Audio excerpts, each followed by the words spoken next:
প্রিয় ভিউয়ার্স, অনেক দিন আপনাদের মধ্যে আসি না। মাঝে মাঝে কিছু রান্না করে খেতে খুব ইচ্ছা করে, তাই আজকে সিমাই রান্না করে দেখাবো। আমি জল গরম দিয়েছি, তার ভিতরে আপনার লবঙ্গ, তেজপাতা, গোলমরিচ দিয়ে দিয়েছি জলটা ফোটানোর জন্য। এরপর আমি 1 প্যাকেট ডানো দুধ নিয়েছি, গুঁড়ো দুধ। জল গরমটা হওয়ার পরে এই ডানো গুঁড়ো দুধটা আমি দিয়ে দিয়েছি এর ভিতরে। কিছুক্ষণ এর ভিতরে খুব সুন্দরভাবে চালাবো, যাতে যেটুকু জল আছে এই জলটুকু কেটে যায় এবং শুধু দুধটুকু থেকে যায়। আমি জ্বালাতে খুব ভালোবাসি এবং জ্বালাচ্ছি কিন্তু খুব।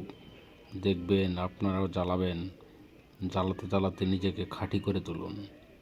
তাই আমি দুধটাকে একবারে খাঁটি করে তুলছি। এরপরে দিয়ে দিচ্ছি কিশমিশ।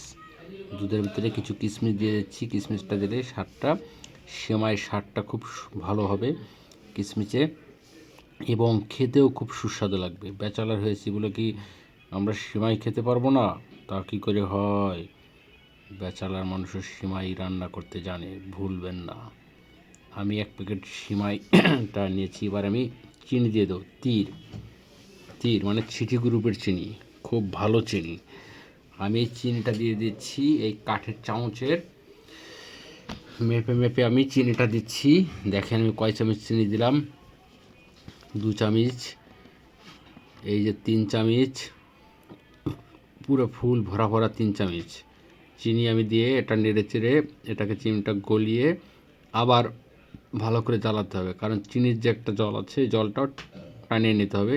আমি একটু মিষ্টির জন্য আমার ভাইগনা পাশেতে বলতেছে, মামা আর একটু চিনি দাও। আর একটু 1 চামচ চিনি দিয়ে দিলাম, 5 চামচ চিনি আমি দিয়েছি, টেস্টটা যাতে একটু ভালো হয়। ঠিক আছে, কারণ মিষ্টি তো খেতে হয় চিনি না দিলে একটু মিষ্টিটা হবে না, স্বাদটা লাগবে না। সব কিছুই মোটামুটি স্বাদ লাগবে চিনির জন্য। এবার আমি দেখেন সেই সুস্বাদু প্রাণের সেমাই, দেখতেই মনে যেন একটু কাটা কাটা ভাব, ভয় ভয় লাগছে। আমি সেমাইটা প্যাকেটের ভিতরে একে দুমড়ে মুচড়ে গুঁড়ো করে নিয়েছি। হালকা হালকা একটা ভাঙা দিয়ে নিয়েছি। এই ভাঙাটা আপনার ঘরে কাউকে ভাঙবেন না কিন্তু, খবরদার, এই সিমাইয়ের মতন, তাহলে কিন্তু হাড্ডি গুড্ডি সব ভেঙে যাবে। দেখতে পাচ্ছেন আমি সিমাইগুলো ভিতরে দিয়ে দিয়েছি। আমার কাছে কোনো ভালো কোনো কড়াই নাই, কিসে রান্না করব, তাই পাতিলেই রান্না করতেছি। দুঃখের বিষয়, আপনারা যদি পারেন একটা কড়াই কিনে দিয়েন আমাকে। বেচালার মানুষ, টাকা পয়সা নাই। সেমাই পুরো সবগুলো দিয়ে দিলাম। দিয়ে দেওয়ার পরে নাড়াচাড়া গোটামোটা দিতে দিতে সেমাইটা দেখেন দুধের সাথে মিশে যাচ্ছে। আমার সেমাইটা কীরকম হবে জানেন? আমি ভেবেছিলাম এই সেমাইটাকে আমি একবারে পাতলা পাতলা করে রান্না করব, কিন্তু আর বেশি পাতলা ভালো লাগে না, তাই একটু ঘন করে ফেলবো। এটা জ্বালায় একটু ঘন করে ফেলবো। আপনারা দেখতে পাচ্ছেন সেমাইটা প্রায় হয়ে গেছে, সব কিছু হয়ে গেছে।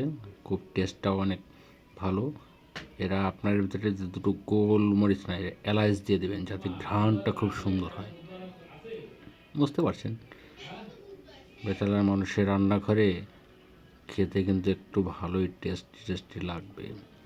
যারা বেচারা আছেন তাড়াতাড়ি পাতিল রান্না করে খেয়ে দেখেন, মজাটা অন্যরকম লাগবে। হয়তো মায়ের রান্নার মতন হবে না, কিন্তু টেস্ট অবশ্যই ভালো লাগবে। আমার রান্নাটা প্রায় শেষ হয়ে গেছে, আপনারা দেখতে পাচ্ছেন ফুটে গেছে। আমি এখন এটা পরিবেশনের জন্য পাত্রে ঢেলে ঢালার ব্যবস্থা করব। আমি আর একটু গুঁড়ো দিচ্ছি, কারণ এটা দিতে হয় লাস্টে। নামানোর আগে একটু গুঁড়ো দুধ দিলে এটার ফ্লেভারটা অন্যরকম সুন্দর হয়। গুঁড়ো দুধের উপরে ফ্লেভারটা অনেক ভালো হয়। আর দেখতে পাচ্ছি আমার প্রায় হয়ে গেছে। আর সামান্য একটু চুলার আঁচটা কমিয়ে দিয়েছি।